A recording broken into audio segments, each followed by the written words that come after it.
فلا هادي له ونشهد أن لا إله إلا الله وحده لا شريك له ونشهد أن محمدًا عبده ورسوله أما بعد فأعوذ بالله من الشيطان الرجيم بسم الله الرحمن الرحيم وإذا سألك عبادي عني فإني قريب أجيب دعوة الداعي إذا دعاني فليستجيبوا لي وليؤمنوا بي لعلهم يرشدون وقال الله تبارك وتعالى في مقام آخر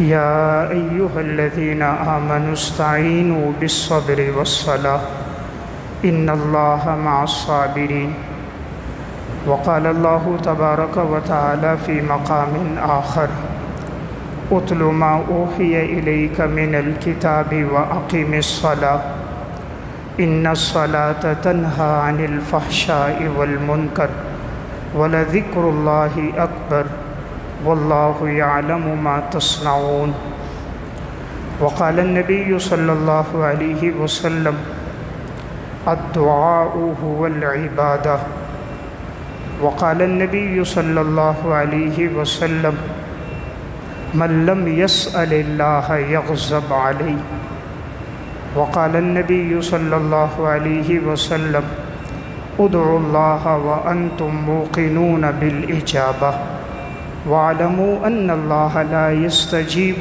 دعاء من قلب غافل لاهٍ رواہ الترمذی صدق اللہ العظیم۔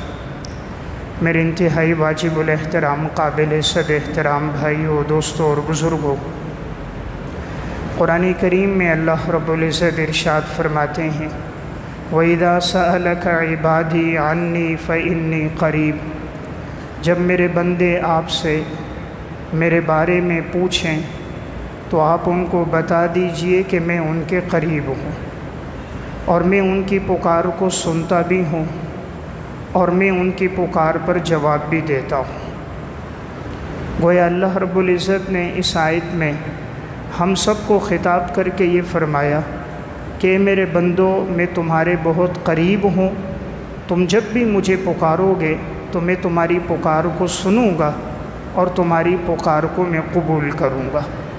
پس ایمان والوں کو چاہیے کہ وہ اللہ ہی پر ایمان لے کر آئے۔ ایک اور مقام پر اللہ رب العزت نے ارشاد فرمایا یا ایھا الذین آمنوا استعینوا بالصبر والصلاۃ، اے ایمان والو تم اللہ سے مدد طلب کرو نماز کے ذریعے اور صبر کے ذریعے، ان اللہ مع الصابرین، یقیناً اللہ صبر کرنے والوں کے ساتھ ہے۔ ایک اور مقام پر اللہ رب العزت نے اپنے نیک بندوں کی صفات کا تذکرہ کرتے ہوئے فرمایا اور اللہ نے ہمیں حکم دیا اتل ما اوحی الیک من الکتاب واقیم الصلاۃ، کہ تم تلاوت کیجئے وہ جو تمہاری طرف وحی کی گئی ہے یعنی قرآن کریم کی، اور نماز قائم کیجئے۔ ان الصلاۃ تنہی عن الفحشاء والمنکر، یقیناً نماز انسان کو بے حیائی سے اور برائی سے روکتی۔ ولذکر اللہ اکبر، اور اللہ کا ذکر، اللہ کی جو یاد ہے یہ سب سے بڑھ کر ہے، اور جو کچھ تم کر رہے ہو رب العالمین سب کو جانتا ہے۔ حدیث میں نبی اکرم صلی اللہ علیہ وسلم نے ارشاد فرمایا الدعاء هو العبادہ، کہ دعا بھی عبادت ہے، یعنی جس طرح دیگر چیزیں عبادت ہیں، نماز عبادت ہے، تلاوت عبادت ہے، زکوٰۃ عبادت ہے، حج عبادت ہے، تو دعا بھی عبادت ہے۔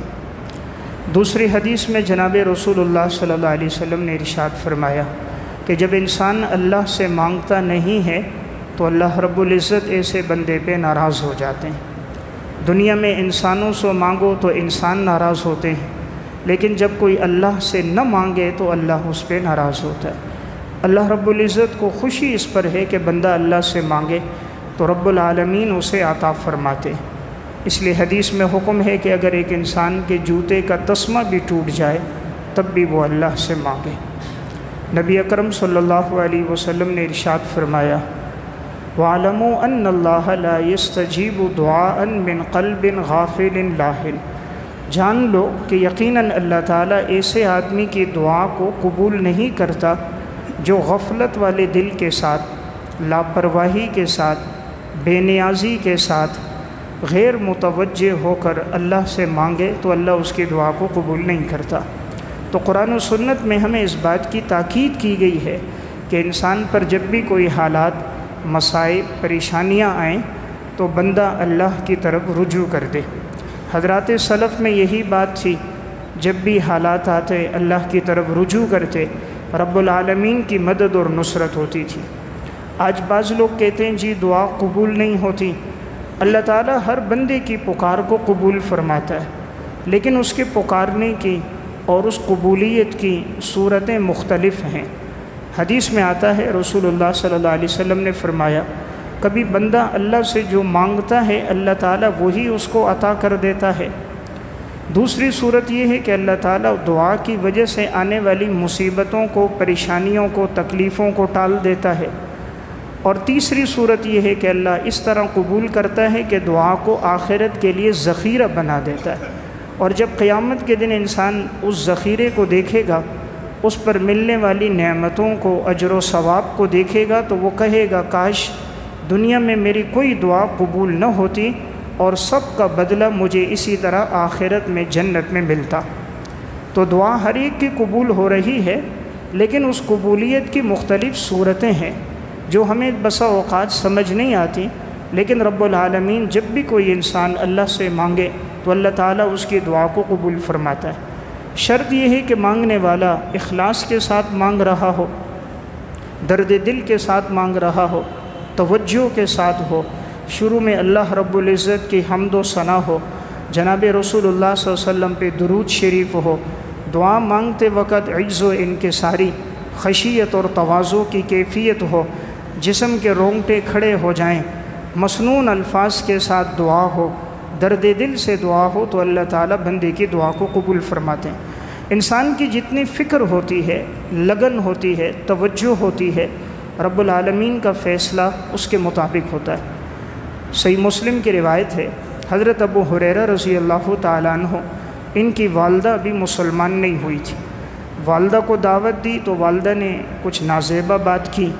حضرت ابو ہریرہ رضی اللہ تعالیٰ عنہ کو تکلیف ہوئی، دوڑتے ہوئے آپ صلی اللہ علیہ وسلم کے پاس آئے، کہا یا رسول اللہ آپ دعا فرمائیے اللہ میری والدہ کو ہدایت عطا فرما دے۔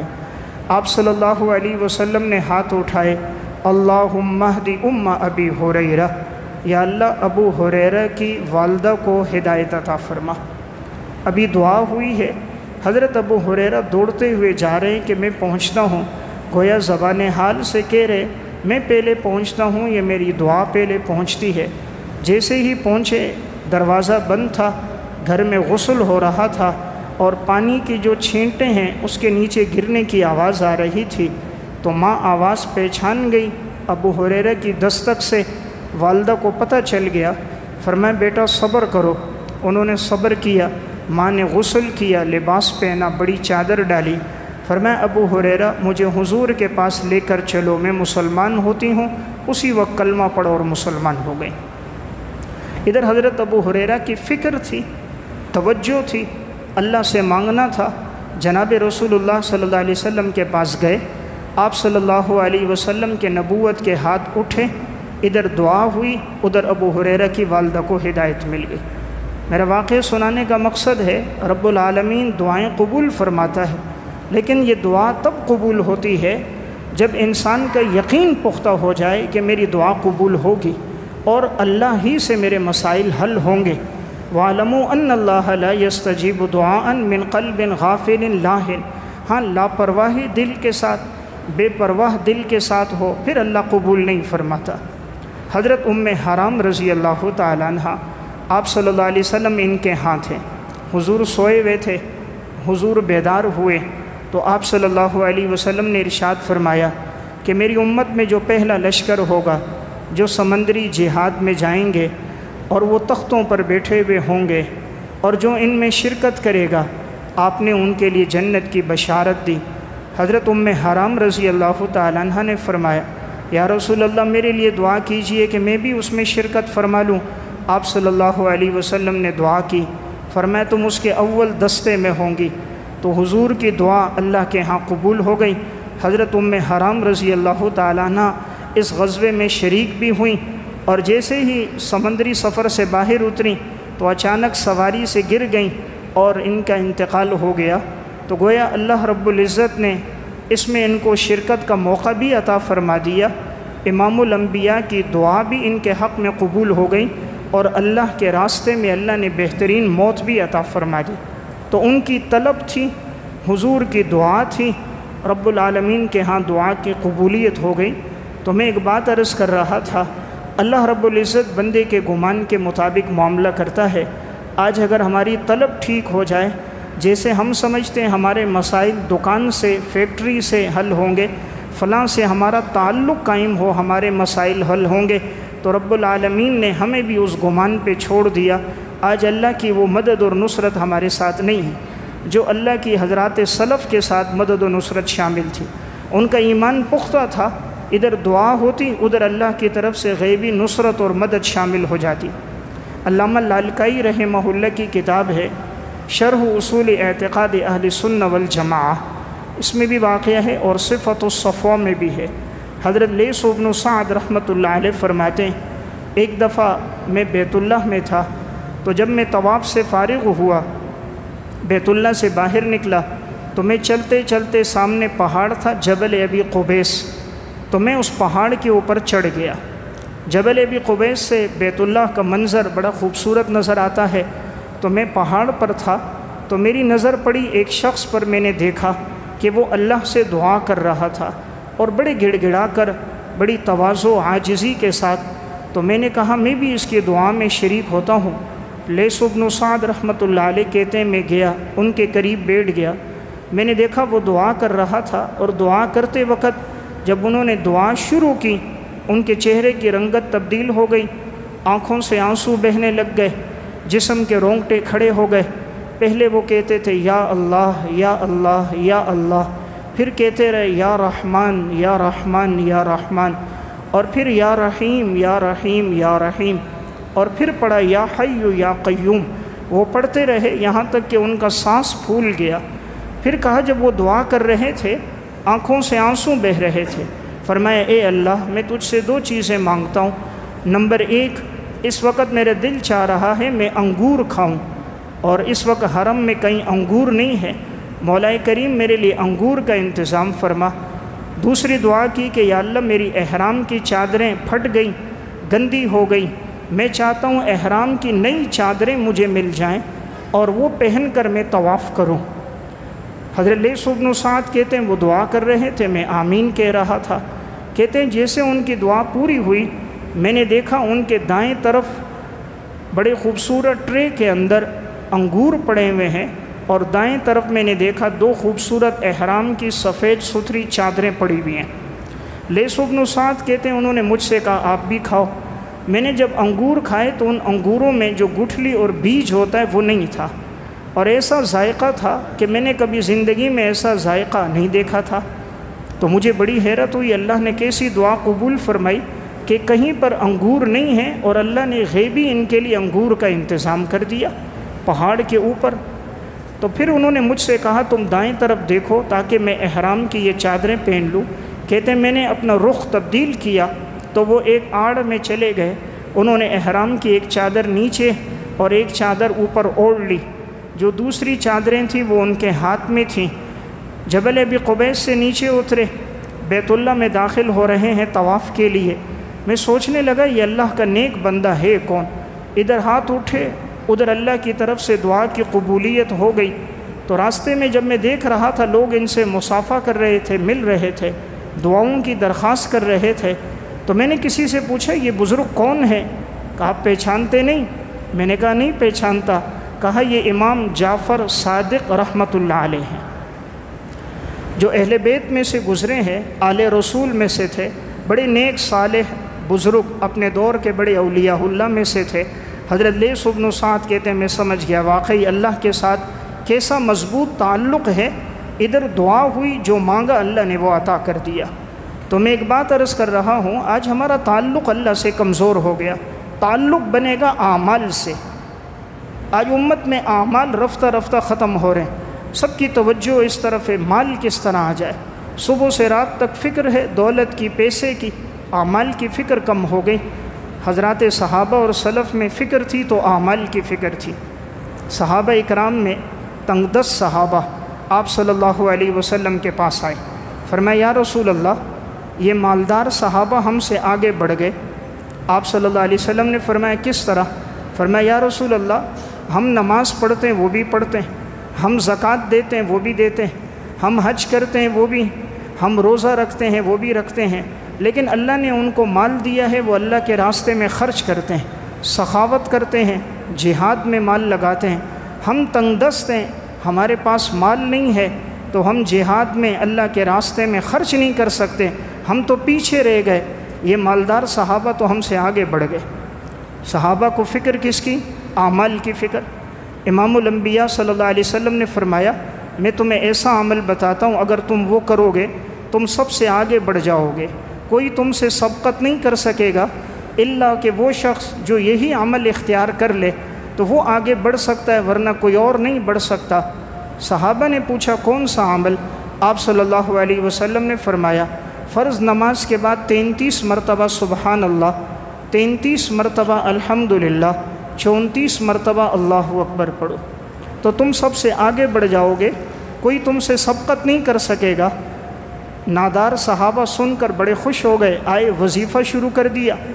اب جب مالدار صحابہ کو پتہ چلا کہ یہ وظیفہ یہ لوگ کرتے ہیں، آپ صلی اللہ علیہ وسلم نے بتایا ہے، انہوں نے بھی وہ وظیفہ شروع کر دیا، وہ بھی اہتمام کرنے لگے۔ نادار صحابہ پھر حضور کے پاس آئے، کہا یا رسول اللہ یہ وظیفہ تو انہوں نے بھی شروع کر دیا، اب وہ بھی ہم سے پھر آگے بڑھنے لگ گئے۔ تو آپ صلی اللہ علیہ وسلم نے فرمایا ذالک فضل اللہ یؤتیہ من یشاء، پھر یہ اللہ کا فضل ہے، اللہ جس کو چاہے عطا فرما دے۔ تو میں عرض کر رہا ہوں صحابہ میں فکر کس کی؟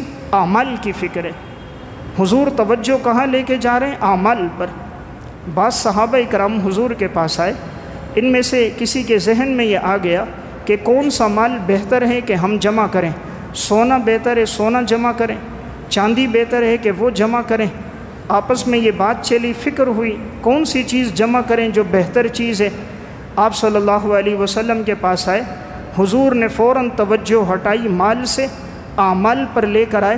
سب سے افضل چیز افضلہ لسان ذاکر وقلب شاکر وزوجۃ مؤمنۃ تعینہ علی ایمانہ، سب سے افضل چیز وہ زبان جو اللہ کی یاد میں لگ جائے، وہ دل جو اللہ کا شکر ادا کرے، وہ نیک صالح بیوی جو نیکی کے کاموں میں تمہارے ساتھ تعاون کرے، یہ سب سے افضل چیز ہے۔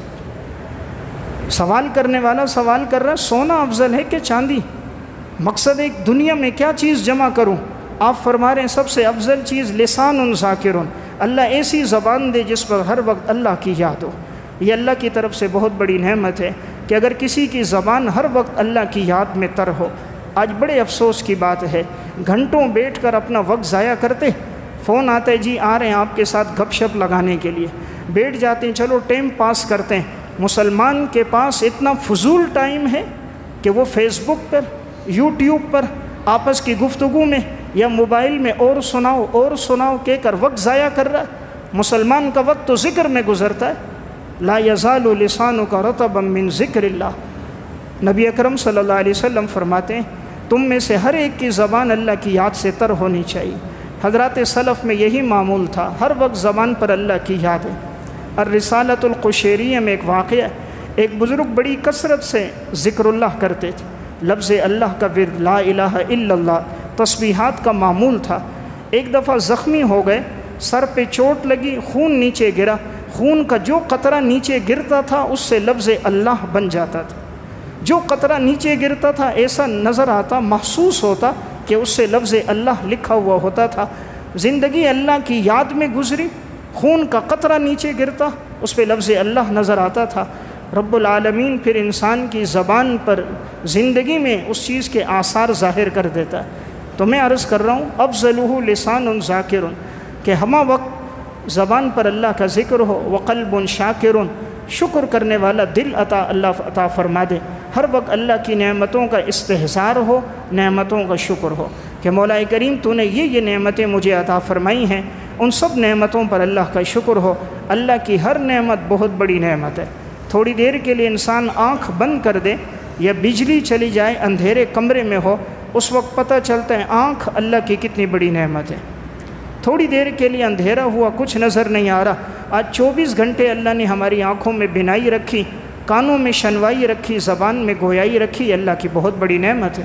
تو میں عرض کر رہا ہوں دوسری چیز قلب شاکر، تیسری چیز وزوجۃ مؤمنۃ تعینہ علی ایمانہ، وہ نیک بیوی جو نیکی کے کاموں پر انسان کے ساتھ تعاون کرے، نیک صالح بن جائے، اس کی زندگی دین پر آ جائے۔ آپ نے فرمایا اللہ کی طرف سے بہت بڑی نعمت ہے۔ اس لیے انسان کوشش کرے اپنے گھر کے ماحول میں بھی دینداری لائے، اپنے بیوی بچوں کو بھی دین سکھائے۔ ہمیں اولاد کی دنیا کی فکر ہے، دین کی فکر نہیں۔ یہ تو فکر ہے اولاد کے لیے گھر بن جائے، سرکاری نوکری لگ جائے، اولاد پاؤں پہ کھڑی ہو جائے، اس کے پیسے کی فکر، جائیداد کی فکر، دنیا کی فکر، بیٹا نماز نہیں پڑھ رہا اس کی فکر نہیں، قرآن کی تلاوت نہیں کر رہا اس کی فکر نہیں، گھر کے ماحول میں دین نہیں اس کی فکر نہیں، اولاد کی زندگی میں نظام الاوقات نہیں اس کی فکر نہیں۔ آج تو 11 بجے صبح ہوتی ہے، رات انٹرنیٹ اور کیبل پہ گزر جاتی ہے۔ اکثر ایسے ہیں جو فجر کی نماز نہیں پڑھتے یا پڑھ کے سو جاتے ہیں۔ امت کے لیے برکت والا وقت صبح کا وقت ہے۔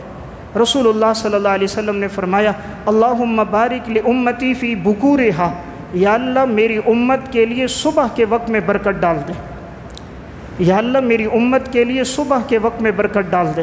آج تقریباً 90% مسلمان ہیں جو صبح سو رہے ہوتے ہیں۔ فجر کی نماز میں دیکھو ایک صف پوری نہیں ہوتی، اکثر کی صبح آج 9 بجے 10 بجے ہو رہی ہے، نہ فجر کی نماز ہے، نہ تلاوت ہے، نہ اشراق ہے۔ پھر کہتے ہیں رزق میں برکت نہیں، نہ چاکیاں ہیں، جھگڑے ہیں۔ تو نے اللہ کی اطاعت کتنی کی، اللہ کی فرما برداری کتنی کی کہ آج رزق میں برکت نہیں۔ سلف کی عادت تھی ایک اللہ کا حکم سنتے تھے، کیفیت بدل جاتی تھی۔ آج سنتے ہیں لیکن آج عملی زندگی میں زندگی تبدیل نہیں ہو رہی۔ امام ابن قدامہ نے التوابین میں، علامہ یافعی نے روض الریاحین میں واقعہ لکھا۔ امام اصمعی رحمۃ اللہ علیہ آ رہے تھے، راستے میں دیکھا کہ ایک دیہاتی اعرابی نظر آیا، اونٹ پہ سوار تھا، آ رہا تھا۔ امام اصمعی رحمہ اللہ کو دیکھ کر پوچھنے لگا آپ کا نام کیا ہے؟ فرمایا اصمعی۔ کہاں سے آ رہے ہو؟ کہا مسجد سے۔ کیا کر رہے تھے؟ فرمایا قرآن کی تلاوت کر رہا تھا۔ تو یہ مسلمان تو تھے لیکن قرآن کی تلاوت سے اتنے واقف نہیں تھے، تو انہوں نے کہا ذرا میرے سامنے بھی قرآن پڑھو۔ امام اصمعی کہتے ہیں میں نے سورہ زاریات شروع کی، پڑھتے پڑھتے جب اس آیت پر پہنچا وَفِي السَّمَاءِ رِزْقُكُمْ وَمَا تُوعَدُونَ، آسمانوں میں اللہ نے تمہارے لیے رزق رکھا ہے اور اسی کا تم سے وعدہ کیا گیا ہے۔ یعنی رزق آسمان والے کے ساتھ تعلق سے ملتا ہے، جتنا تعلق اللہ سے مضبوط ہوگا اللہ اتنا عزت کے ساتھ رزق کو قدموں میں لائے گا، ورنہ انسان رزق کے لیے در در کی ٹھوکریں کھائے گا، ملے گا ضرور لیکن در در کی ٹھوکریں کھا کر۔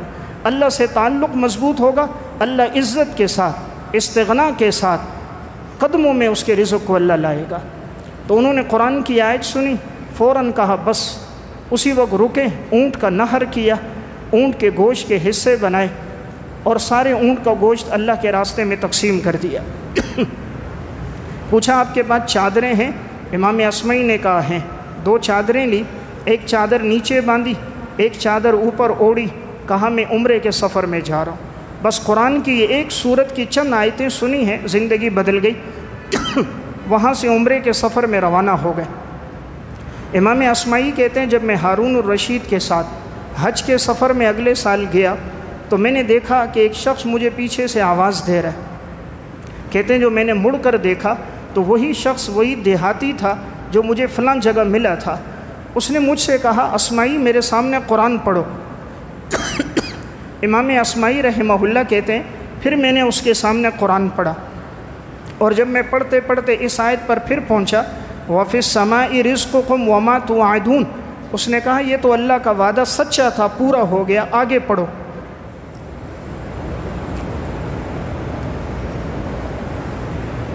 اللہ نے جو وعدہ کیا تھا کہ رزق کی ذمہ داری اللہ نے لی ہے، تو کہا اللہ نے سارے سفر میں میرے لیے رزق کا انتظام کیا، آگے پڑھو۔ انہوں نے اگلی آیت پڑھی فَوَرَبِّ السَّمَاءِ وَالْأَرْضِ انہ لحق مثل ما انکم تنطقون، آسمان اور زمین کے رب کی قسم ہے، تیرے رب کا قرآن اس طرح سچا اور برحق ہے جیسے تمہاری گفتگو برحق ہے۔ جیسے انسان بول رہا ہے، بولنے میں کوئی شک نہیں، یہ قوت گویائی اللہ کی نعمت ہے، اللہ کی طرف سے عطا ہے۔ اسی طرح اللہ کا قرآن بھی برحق ہے۔ جب یہ آیت انہوں نے سنی، اس شخص نے کہا کس چیز نے اللہ رب العزت کو اتنے جلال میں لایا کہ رب العالمین نے قسم کھائی؟ کیا بندے اللہ کی بات پر ایمان نہیں رکھتے کہ اللہ تعالیٰ قسم کھا کے کہہ رہا ہے کہ آسمان اور زمین کے رب کی قسم، یہ قرآن سچی کتاب ہے؟ اللہ قسم کھا کے کیوں کہہ رہا ہے؟ کیا بندے ایمان نہیں لاتے؟ تو یہ کیوں ایمان نہیں لاتے؟ بس یہ درد دل سے کہا، ایک چیخ نکلی، کلمہ پڑا، وہیں گرا، انتقال ہو گیا۔ قرآن کی ایک آیت سن کر اپنی جان دے دی۔ تو میں عرض کر رہا تھا، حضرات سلف کی زندگی میں آپ کو یہ ایک چیز نمایاں نظر آئے گی، ان کا ایک اللہ سے تعلق مضبوط ہو گیا۔ جو اللہ سے مانگتے پھر رب العالمین کی عطا بھی ان کے ساتھ اسی طرح ہوتی تھی۔ علامہ یافعی نے روض الریاحین میں ایک واقعہ لکھا۔ مالک بن دینار رحمۃ اللہ علیہ کہتے ہیں ہم حج کے سفر میں گئے، سفر چل رہا تھا، راستے میں ایک بوڑھی عورت نظر آئی، تو میں نے دیکھا وہ بوڑھی عورت، اس کے پاس سواری نہیں ہے، پیدل سفر کر رہی ہے۔ کہتے ہیں مجھے بڑا ترس آیا، اتنا طویل سفر اور اس اماں جی کے پاس کوئی سواری نہیں اور پیدل چلتی جا رہی ہے۔ تو ایک جگہ پر قافلہ رکا، میں نے سب قافلے والوں سے کچھ پیسے جمع کیے، میں نے کہا اس اماں جی کو دیتے ہیں تاکہ یہ اماں اپنے لیے سواری کا انتظام کر دے۔ تو میں نے وہ پیسے جمع کر کے اس بوڑھی اماں کے پاس لے کر گیا کہ اماں جی یہ پیسے لے لو، آپ کے پاس سواری نہیں، کرائے کی سواری کا اپنے لیے انتظام کر لو۔ اس بوڑھی اماں نے مالک بن دینار کو دیکھا، پھر آسمان کی طرف ایک نگاہ ڈالی، فرمایا مالک ان دراہم کو اپنے پاس رکھو، مجھے دنیا اور دولت کی ضرورت نہیں، تم پیسہ اپنے جیب سے نکالتے ہو، مجھے میرا رب پیسہ غیب سے عطا فرماتا ہے۔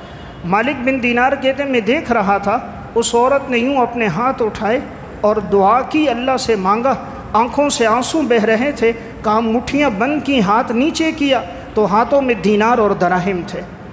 فرمایا مالک ہمیں دنیا نہ دو، میں یہ سفر اس لیے کر رہی ہوں اللہ کی محبت نصیب ہو جائے۔ جب انسان اللہ کی نافرمانی کرتا ہے تو سواری پہ نہیں جاتا، پیدل جاتا ہے۔ تو میں اللہ سے معافی مانگتے ہوئے جا رہی ہوں، باقی مجھے دنیا کی حرص نہیں، پیسے کی لالچ نہیں، تم نے پیسہ جیب سے نکالا، میرا رب مجھے پیسہ غیب سے عطا فرماتا ہے۔ سونے اور چاندی کا خالق تو اللہ ہے، یاقوت اور زمرد کا پیدا کرنے والا تو اللہ ہے، پٹرول تیل معدنیات کا رب تو میرا اللہ ہے۔ مسلمان کا یقین کمزور ہو گیا، وہ سمجھتا ہے میرے مسائل دکان سے حل ہوں گے، فیکٹری سے حل ہوں گے، میرا بیٹا باہر جائے گا دبئی سعودیہ مسئلہ حل ہوگا۔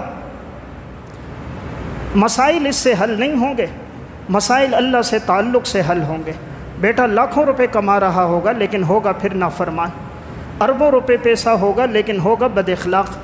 تو میں عرض کر رہا ہوں دل کی دنیا بدلتی اللہ کی یاد کے ساتھ، اس لیے ایک فکر پیدا ہو جائے جو ابراہیم علیہ السلام دعا فرما رہے، رب جعلنی مقیم الصلاۃ ومن ذریتی ربنا وتقبل دعا، یا اللہ مجھے بھی نمازی بنا، میری اولاد کو بھی نمازی بنا۔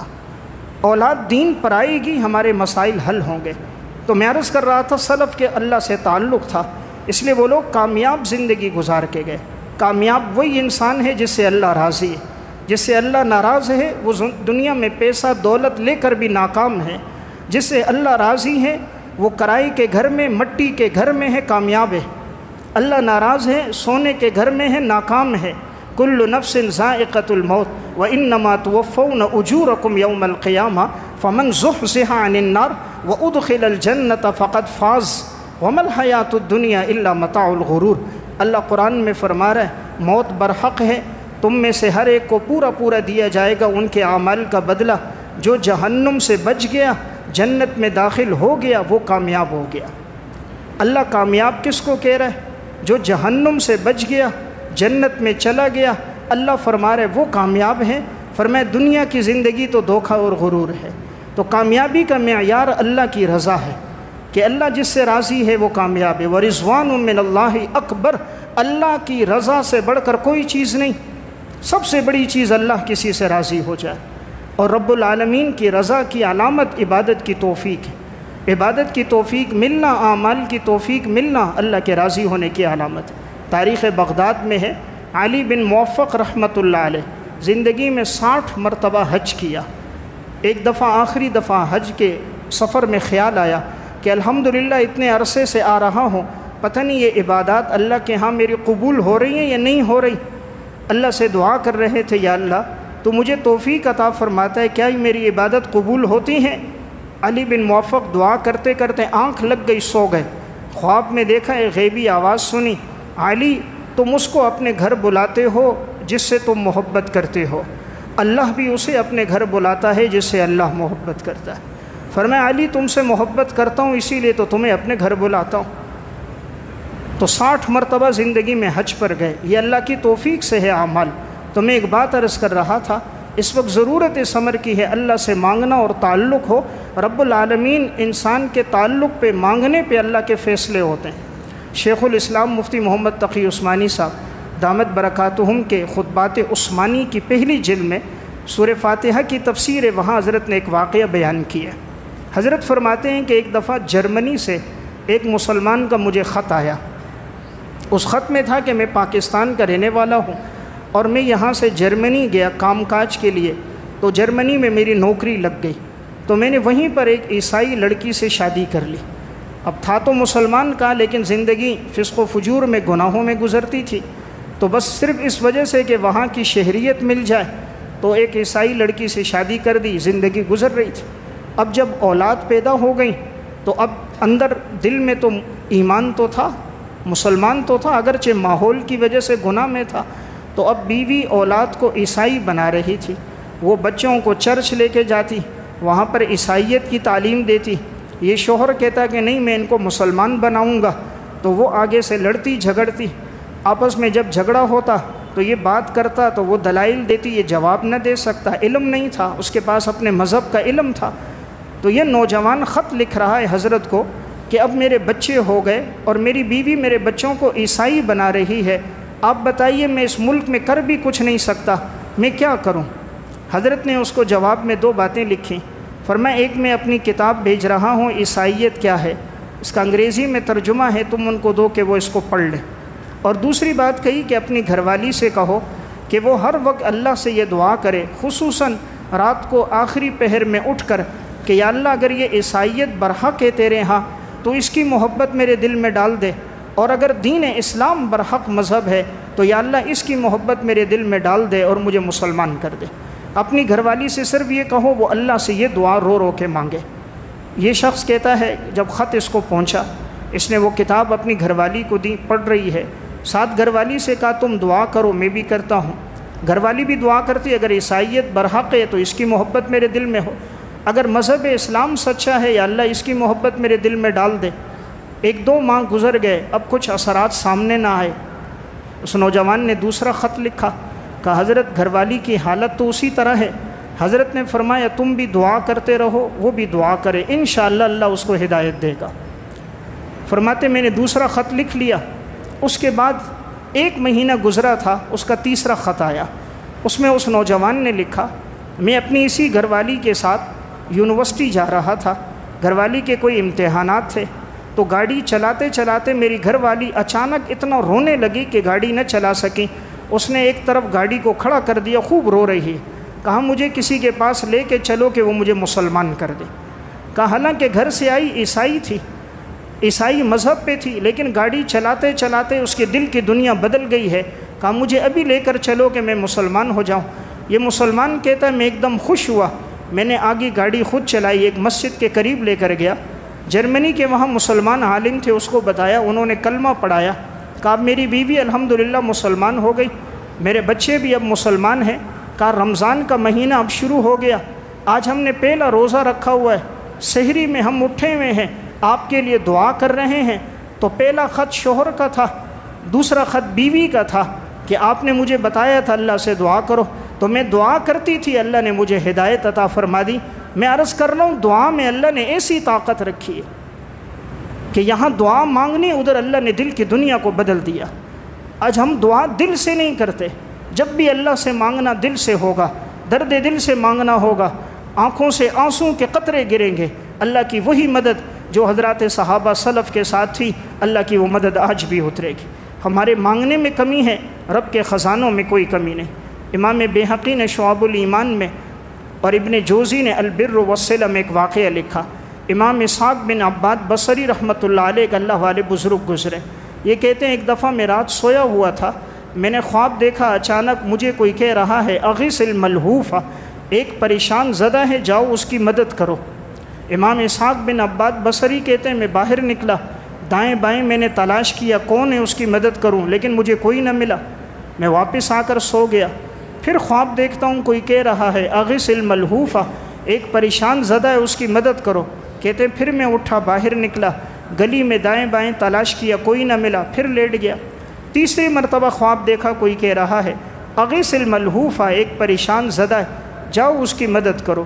امام اسحاق بن عباد بصری کہتے ہیں اب میں اٹھا اور میں باہر نکلا اور میں نے 300 دراہم لیے، اپنے تھیلے میں ڈالے، اپنا گھوڑا کھولا، اللہ سے دعا کی کہ یا اللہ مجھے نہیں پتہ یہ آدمی کون ہے، کہاں ہے، رات کے اس اندھیرے میں اس کو کہاں تلاش کروں، مولا کریم یہ جہاں بھی ہے تو میرے گھوڑے کو وہاں پہنچا دے۔ امام اسحاق بن عباد کہتے ہیں میں گھوڑے پر بیٹھا ہوں، گھوڑا چلتا رہا، رات کا آخری پہر تھا، چلتے چلتے مسجد کے دروازے کے پاس آ کے رک گیا۔ کہتے ہیں میں گھوڑے سے نیچے اترا، مسجد میں گیا، آدھی رات سے زیادہ وقت گزر چکا ہے، تہجد کا وقت بالکل قریب ہے، مسجد میں اندھیرا ہے، ایک کونے میں دیا جل رہا ہے اور ایک نوجوان سجدے میں اللہ کے سامنے رو رہا ہے، ایسا رو رہا ہے کہ اس کو ہچکیاں لگی ہوئی ہیں۔ امام اسحاق بن عباد قریب جا کر بیٹھے، کہا میں اس کا رونا دیکھ رہا تھا اور اس کی آنکھوں سے بہنے والے آنسوں اور اس کی ہچکیاں سن رہا تھا۔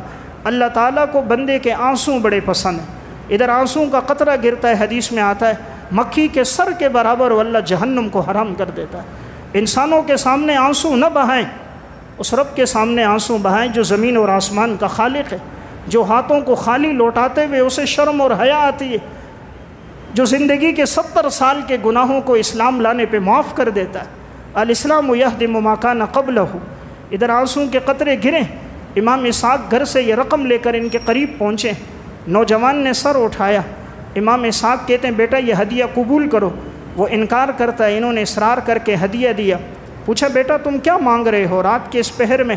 نوجوان امام اسحاق بن عباد کو پہچانتا نہیں تھا، مسافر تھا، فرمایا حضرت میرے اوپر 300 درہم قرضہ ہے، اللہ سے قرضہ مانگ رہا ہوں، صبح میں نے ادائیگی کرنی ہے، میرے پاس رقم نہیں ہے۔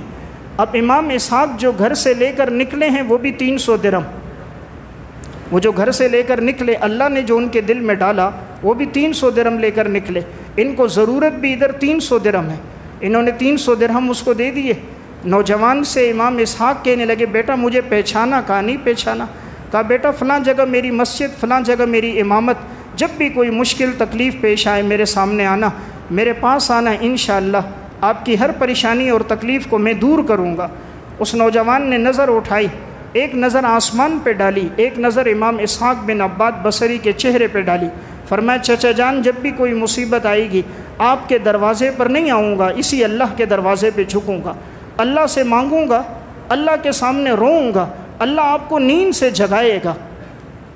مجھے 300 درہم کی ضرورت ہوگی، آپ 300 درہم تھیلے میں لے کر رات کے اندھیرے میں مجھے خود تلاش کرو گے، دو زانو بیٹھ کر مجھے دو گے، اصرار کرو گے، آئندہ کے لیے تعارف کراؤ گے، میں اس اللہ سے مانگوں گا۔ تو میرا واقعہ سنانے کا مقصد یہ ہے آج بھی اللہ سے مانگنے کی وہ فکر اور کیفیت بدل ہو جائے۔ اللہ رب العزت کی عطائیں آج بھی ہیں، انسانی زندگی کا کوئی بھروسہ نہیں، سامان 100 برس کا پل کی خبر نہیں، کوشش و زندگی اللہ کی اطاعت میں گزر جائے، لمحے کے بعد پتہ چلتا ہے، کچھ وقت گزرتا ہے۔ ہماری مسجد ہی کے نمازی تھے بابا جی میاں جان صاحب رحمۃ اللہ علیہ، 2 دن پہلے انتقال ہوا، اکثر نماز کے بعد ملتے تھے، یا میں اوپر جاتا جب لکھتا تھا عصر کے بعد میں دیکھتا کبھی وہ تلاوت کر رہے ہوتے، کبھی دعا کر رہے ہوتے تھے، کوئی بظاہر بیماری بھی نہیں تھی، الٹی ہوئی لے کر گئے، انتقال ہو گیا۔ انسان کی زندگی کا کوئی علم نہیں، ہم سوچیں کہ موت بڑھاپے میں آئے گی، ہم سوچیں کہ بیمار ہو کے مریں گے، حادثے کے بعد مریں گے، یہ ہماری کمعقلی ہے۔ کتنے ہوتے ہیں درس دیتے دیتے دنیا سے چلے گئے، کتنے ہیں نماز میں کھڑے ہیں دنیا سے چلے گئے، کتنے ہیں رات کو سوتے ہیں صبح ہلاؤ پتہ چلتا ہے دنیا سے جا چکے ہیں۔ آج یہ ساتھ صرف دوستوں کا، عزیز و اقارب کا اس وقت تک ہے جب تک انسان کے جسم میں روح موجود ہے، ورنہ اعلان ہوتا ہے فلاں صاحب کا انتقال ہو گیا۔ لوگ اگلا سوال کرتے ہیں جنازہ کب ہوگا، جنازہ کب ہوگا؟ جی جنازہ ظہر کے بعد ہے۔ کچھ لوگ آئے جنازے میں، قبرستان بھی وہی جاتے ہیں پھر جن کا خونی تعلق ہے، کوئی خونی رشتے والے ہیں وہ بھی جاتے ہیں، جیسے دفنایا جلدی سے گھر آئے، ہاں جی بریانی لاؤ، قورمہ لاؤ، وہ سب مردے کو بھول گئے، کوئی کسی کو یاد نہیں رکھتا۔ یہ اس وقت تک ہے جب تک جسم میں روح ہے، روح چلی گئی کسی کا ساتھ نہیں، جانے والی چیز اعمال ہیں۔ فکر یہ پیدا ہو جائے اللہ راضی ہو جائے، اولاد دین پر آ جائے۔ اس لیے میں نے عرض کیا دعا کا جتنا اہتمام ہوگا ہم اس کے اچھے اثرات اپنی زندگی میں، اپنی اولاد کی زندگی میں دیکھیں گے۔ اولاد کو بٹھا کر آخری بات عرض کر رہا ہوں، ان کے سامنے زندگی کا نظام الاوقات بناؤ۔ اپنے گھر والوں کو، بیوی بچوں کو انسان بٹھائے کہ بیٹو کمانا آپ نے ہے، نوکری بھی کرو، نوکری کا ٹائم اس وقت سے اس وقت تک ہے، 8 سے لے کر 5 تک آپ کی نوکری، فجر کے بعد قرآن کی تلاوت، فجر کے بعد آدھا سپارہ 1 سپارہ آپ نے قرآن پڑھنا ہے، یہ وقت آپ کے ذکر اور تلاوت کا، بیٹا یہ وقت آپ کی مسجد کا، یہ وقت گشت کرنے کا، یہ وقت لوگوں کو دعوت دینے کا، دین پر بلانے کا۔ یہ فکر پیدا ہوگی، اللہ رزق کے غیبی انتظام کرے گا۔ اللہ رب العالمین نے ان سب چیزوں کو جو جوڑا ہے فکر سے۔ ایک صحابی آئے مالک بن اشجعی رحمۃ اللہ علیہ، ان کے بیٹے گرفتار تھے، حضور کے پاس آئے، تفسیر ابن کثیر میں ہے، حضور سے وظیفہ پوچھتے ہیں، یا رسول اللہ بیٹا گرفتار ہے۔ آپ صلی اللہ علیہ وسلم نے فرمایا تقوی اختیار کرو، بیٹے سے کہو لا حول ولا قوت الا باللہ پڑھے۔ انہوں نے بیٹے کو یہ پیغام دے دیا، اس نے لا حول ولا قوت الا باللہ یہ پڑھنا شروع کیا۔ پہلی بات حضور کی تھی تقوی، گناہوں سے بچیں گے وظیفہ بھی کام کرے گا۔ ہم گناہوں سے نہیں بچتے، کہتے جی وظیفہ بتاؤ۔ ایک آدمی فرض نماز نہیں پڑھ رہا، تلاوت نہیں کر رہا، حقوق العباد کی ادائیگی نہیں کر رہا، تو وظیفے کا اثر نہیں، اثر تب ہوگا جب عبادت ہو۔ دیکھیں گولی اگر پستول میں ڈال کے مارو شیر بھی مرے گا، اور گولی ہاتھ سے مارو چوہا بھی نہیں مرے گا۔ ہاتھ سے گولی مارو چوہے کو بھی نقصان نہیں، پستول میں ڈال کے مارو شیر کو بھی مار دے گی۔ نماز ہوگی، عبادت ہوگی، پھر وظائف کام دیں گے۔ ایک آدمی کو بھوک لگے وہ صرف وظیفہ نہیں پڑھتا، وہ کھانے کی فکر کرتا ہے، وہ صرف یا رزاق یا وہاب نہیں پڑھتا۔ گاڑی خراب ہو جائے صرف ہم وظیفہ نہیں پڑھتے، گھر کے اندر کام کی ضرورت ہو جائے صرف وظیفہ نہیں پڑھتے، ہاتھ پاؤں ہلاتے، ہاتھ پاؤں ہلا کر اعمال کا اہتمام کر کے گناہوں سے بچ کر پھر جب وظائف ہوں پھر اللہ کی مدد کیسے آتی ہے۔ اس صحابی نے ادھر لا حول ولا قوت الا باللہ پڑھنا شروع کیا، اچانک پاؤں کی زنجیریں، ہاتھوں کی زنجیریں کھل گئی، اونٹنی پہ سوار ہوئے بھاگے۔ گھر میں جتنی اونٹنیاں تھیں وہاں قید خانے میں وہ بھی سب ان کے پیچھے بھاگیں، باقی جانور بھی ان کے پیچھے پیچھے یہ بھاگے، اونٹنیوں کو دیکھ کر وہ بھی بھاگیں۔ تو یہ بھاگتے ہوئے آئے، پیچھے پکڑنے والے دشمن آئے، پکڑ نہ سکے، یہ گھر کے قریب پہنچے، ماں باپ کو آواز دی دروازہ کھولو آپ کا بیٹا آ گیا۔ ماں شوہر سے کہتی ہے بیٹے کی آواز ہے، شوہر کہتا وہ تو قید میں ہے، وہ کیسے آ گیا؟ کہا نہیں مجھے لگتا ہے میرے بیٹے کی آواز ہے۔ دروازہ کھولا، بچہ اندر آیا، اونٹ پر بیٹھ کر سارے اونٹ ہی اونٹ، جانور ہی جانور، پورا گھر بھر گیا۔ حضور کے پاس اگلے دن آئے، یا رسول اللہ کیا حکم ہے ان کا؟ یہ سارے اونٹ ساتھ چل کر آ گئے۔ آپ صلی اللہ علیہ وسلم نے فرمایا وَمَن يَتَّقِ اللَّهَ يَجْعَلْ لَهُ مَخْرَجًا وَيَرْزُقْهُ مِنْ حَيْثُ لَا يَحْتَسِبُ۔ جب زندگی میں تقوی ہو اللہ وہاں سے رزق دیتا ہے جہاں وہم اور گمان بھی نہیں ہوتا۔ کہا یہ تقوی تھا، اللہ نے رزق عطا فرما دیا۔ تو میں نے عرض کیا اسلاف کی یہی عادت تھی، اعمال پر زندگی لے کر آئے تو اللہ کی مدد ان کے ساتھ شامل حال ہوئی۔ اللہ ہم سب کو عمل کی توفیق عطا فرمائے۔